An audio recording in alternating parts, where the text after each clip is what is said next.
Salut à tous, c'est Motard Geek pour We Are FPV et aujourd'hui on va aborder la deuxième étape de configuration d'un quad sur S-Flight.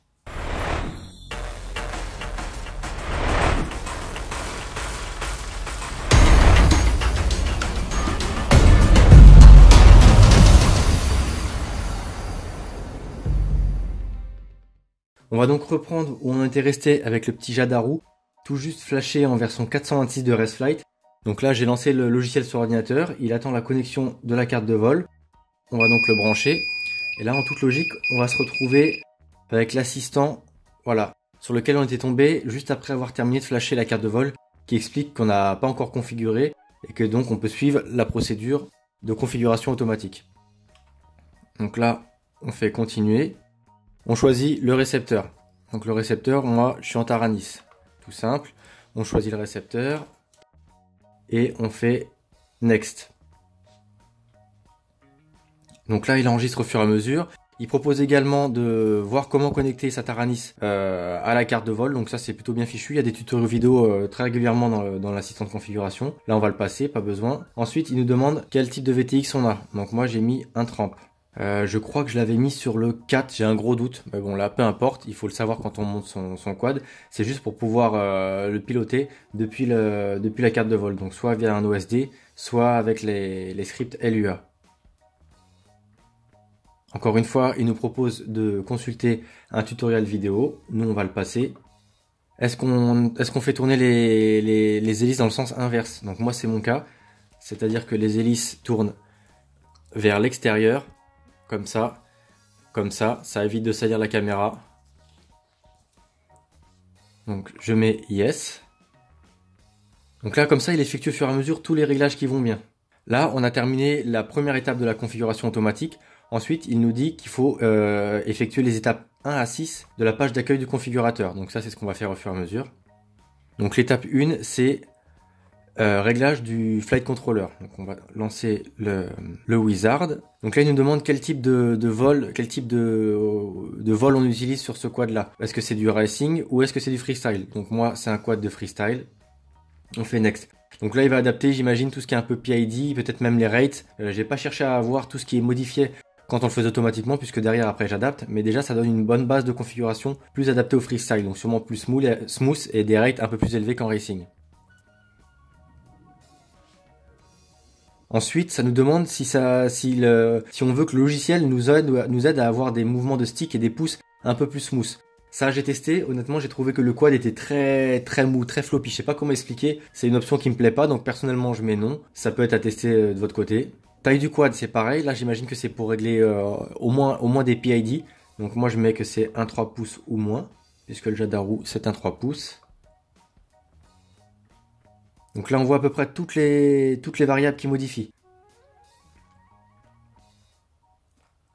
Donc là, il nous dit de mettre le quad à plat pour faire toute la calibration des différents capteurs. Donc on met le quad à plat, on fait next. Là, il nous demande de mettre le quad nez vers le bas. Ça, c'est pour régler l'orientation de la carte de vol. Donc on met le quad nez vers le bas. Next.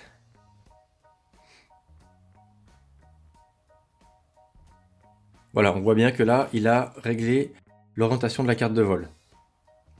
Ensuite, on peut passer à l'étape 2, détection du récepteur. Donc, il nous demande de préparer la radio. Donc, moi, je vais attraper ma Taranis. Donc, voilà, j'ai démarré la Taranis avec le modèle Jadaru. On va la mettre là pour le moment. Donc, il nous dit bien qu'il faut binder l'émetteur au récepteur, qu'il y ait de la transmission qui s'effectue et surtout qu'on soit éloigné du récepteur parce que sinon on peut le voir là si j'arme. Voilà, on a ce problème de télémétrie qui. Donc voilà, ça c'est pas bon, il faut éloigner la radio. Donc ce qu'on peut essayer de faire, c'est mettre le quad un petit peu plus loin, la radio par là. Là on n'a plus de problème de télémétrie donc on peut appuyer sur Next.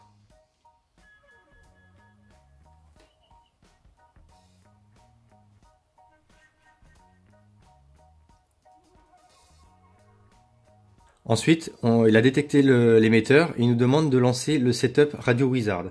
Donc c'est ce qu'on va faire tout de suite. C'est l'étape numéro 3 de toute façon, elle s'enchaîne. Donc ils nous disent de vérifier que la radiocommande est connectée au récepteur, qu'il y a la transmission, qu'on n'est pas trop près et qu'on a des endpoints qui ne dépassent pas 127%. Donc moi ça de mon côté c'est bon. On fait next. Donc là il nous demande d'effectuer des cercles complets avec les deux sticks et de remettre quand c'est terminé le throttle à 0 et de laisser tous les autres, enfin le stick de pitch et roll au centre et idem pour le yaw. Donc là on va le faire.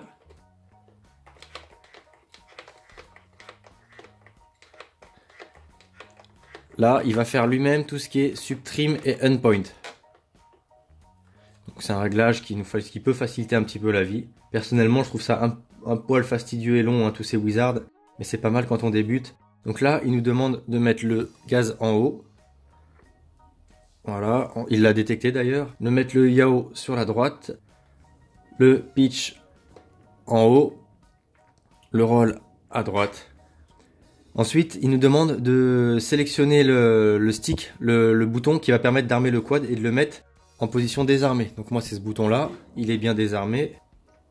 Hop. Et là, en toute logique, il faut le mettre en position armée, comme ça il va le détecter. Là, il sauvegarde toutes les données sur la carte de vol. Et on a terminé cette étape-là. Donc là, on peut couper la radio pour le moment. Ensuite, on va mettre à jour les ESC. Il nous demande bien qu'on ait vérifié, qu'on ait supprimé, enlevé les hélices, parce que potentiellement elles peuvent se mettre à tourner, et qu'on a branché une batterie. Donc moi je vais brancher la batterie. Hop. On entend les ESC qui s'initialisent. Donc là on coche la case, j'ai enlevé les hélices et j'ai connecté la batterie, et ensuite le bouton Next s'active. Donc là pendant toute cette étape, il faut absolument pas débrancher la batterie. Ça peut prendre jusqu'à 2 minutes, donc moi je vais le laisser tourner en vitesse réelle. Encore une fois, comme ça vous pourrez savoir à quoi vous attendre si c'est la première fois que vous le faites.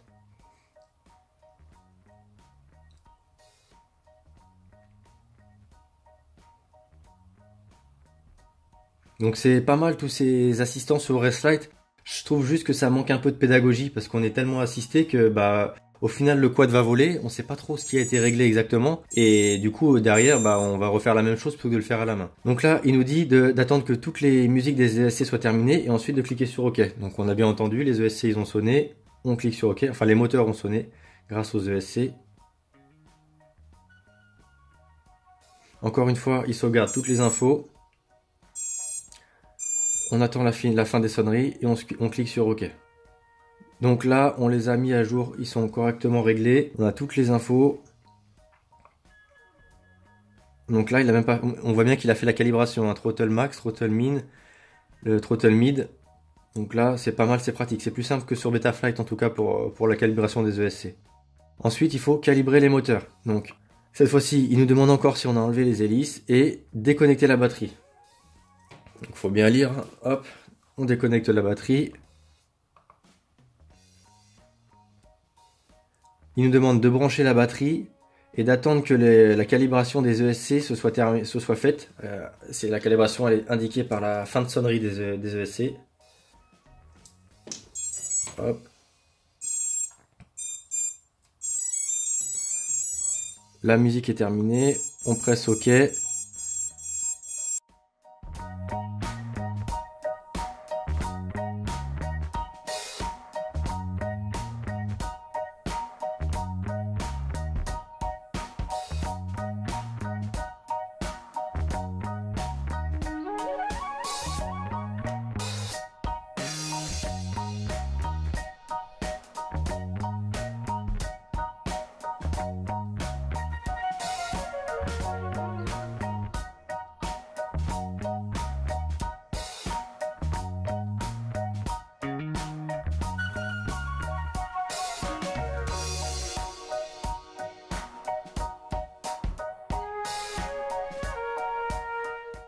Donc on démarre les moteurs, il va les faire tourner un par un et nous il faut qu'on vérifie, enfin moi il faut que je vérifie qu'ils tournent bien dans le bon sens. Donc avant de démarrer les moteurs, il les initialise, la petite musique est terminée, on clique sur OK et là voilà, donc il fait tourner le premier moteur, il tourne bien pour moi vers l'extérieur, ensuite il les démarre dans la foulée. Donc moi pour le coup, il tourne dans le bon sens. Forcément, ils ont dû garder les réglages de l'ancienne version du firmware. Donc là, est-ce que tous les moteurs tournent dans la bonne direction? Moi, je vais mettre oui. Si c'est pas le cas, il faut mettre no, tout bêtement. Et ensuite, ici, cocher les petites cases qui vont bien pour inverser le sens des moteurs et refaire la vérification. Donc moi, je mets que c'est bon. Et là, il nous dit que le wizard est terminé. Donc là, le quad est prêt à voler normalement. Donc on va faire le test. Je vais le débrancher. Il n'y a pas besoin de sauvegarder, hein. Tout est sauvegardé, tout est fait.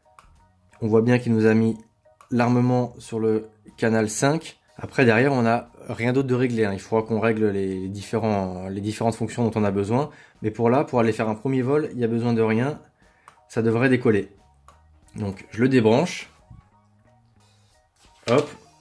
On va réinitialiser quand même la carte de vol. On va le mettre là. J'allume la radio. Alerte inter. Hop. Je désarme. Je mets la radio par là. Je mets la lipo sur le Jadaru. On le met à plat. Donc là, la carte de vol a démarré en toute logique.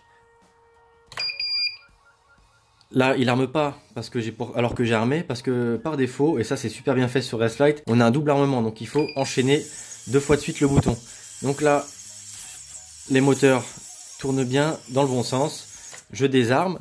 Là, si je réarme, il arme pas, tout bêtement parce que il a peur que ce soit un appui par erreur du bouton, donc c'est une sécurité. Hop, une deuxième fois, et là il démarre. Donc je vous le refais rapidement pour armer. Voilà, il faut faire 2 fois le armer-désarmer. Et là, le quad est bien. On peut voir que quand on le bouge, il s'emballe pas, donc c'est que la carte est bien orientée, les moteurs sont dans le bon sens. Là, il n'y a rien de particulier à signaler. Donc dans la prochaine étape, on regardera les configurations de base de Wrestlight pour aller voler avec les modes, le buzzer, toutes les choses comme ça. Et au fur et à mesure, on verra les différents onglets de configuration de Wrestlight. Sur ce, je vous dis à la prochaine. C'était Motard Geek pour We Are FPV.